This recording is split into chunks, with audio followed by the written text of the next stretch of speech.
বাঁকুড়ায় পুলিশকে টাকা দিয়ে ভুয়ো চালান দেখিয়ে চলছে অবৈধ বালির রমরমা কারবার।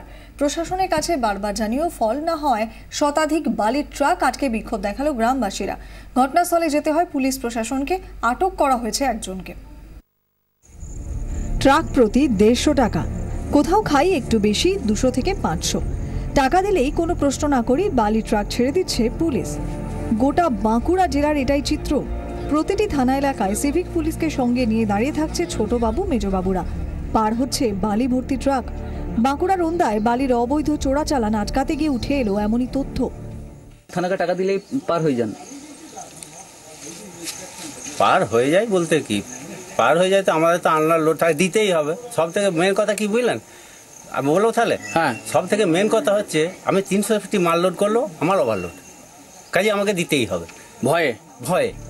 দ্বারকেশ্বর নদের বিভিন্ন ঘাট থেকে দিনের পর দিন অবৈধ বালি তুলে পাচারের অভিযোগ দীর্ঘদিনের।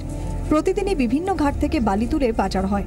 কয়েকশো লরি প্রতিদিন যাতায়াতের ফলে স্থানীয় গ্রামের রাস্তাগুলি কার্যত যাতায়াতের অযোগ্য হয়ে পড়েছে। স্থানীয় গ্রামবাসীরা এই নিয়ে আন্দোলনও করেছেন, কিন্তু কিছুতেই কিছু হয়নি, কারণ পুলিশ ও পাচারকারীদের আঁতাত। রবিবার ওন্দার কালীসেনে প্রায় 100 বালির ট্রাক আটকে বিক্ষোভে ফেটে পড়েন স্থানীয় বাসিন্দারা। এরপরই নড়ে চড়ে বসে প্রশাসন। ঘটনাস্থলে যান বিডিও, বিএলআরও অফিসের কর্মীরা, যায় পুলিশও। আটক করা হয় বালি ব্যবসায়ীদের কয়েকটি ট্রাক। কোনো ঘাটে এখনো কিছু পারমিশন নেই, চলছে মাইনিং চালানো চলছে, তার মাইনিং চালানো চলছে। আর আপনি স্বীকার করছেন যেটা অবৈধভাবে চলছে? হ্যাঁ, অবৈধভাবে চলছে। যে কোনো দিন অবজেকশন আসতে পারে আমরা জানাচ্ছিল, তো আমরা ভেবেছিলাম অবজেকশন আসলে বন্ধ করবো।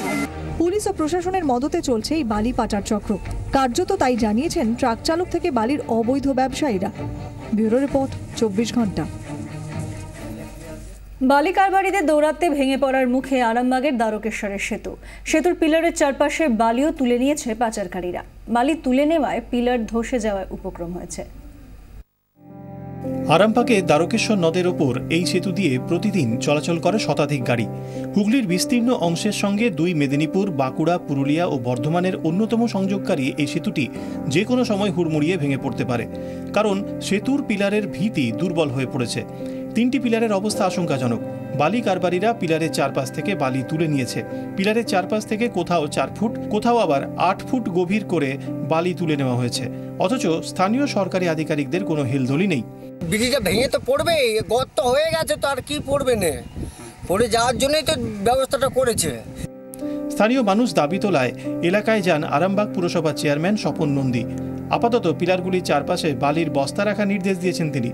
কিছু অসাধু ব্যবসায়ী আমাদের ব্রিজের নিচে যে পিলার আছে তা থেকে বালি কেটেছে, ব্রিজটা নষ্ট হয়ে যাবে। ওটা পিডব্লিউডি ডিপার্টমেন্ট, আমাদের পৌরসভা, আমাদের প্রশাসন থেকে আরম্ভ করে আমরা আমাদের নজরে আসছি। আমরা ওটা কাজ আরম্ভ করব 2-1 দিনের মধ্যেই।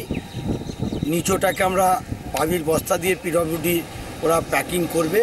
জানানো হয়েছে রাজ্যের সেচমন্ত্রী রাজীব বন্দ্যোপাধ্যায়কে। একই সঙ্গে আগামী 7 দিন ওই সেতু দিয়ে ভারী মালবাহী ট্রাক চলাচল নিষিদ্ধ করা হয়েছে। ব্যুরো রিপোর্ট, 24 ঘন্টা।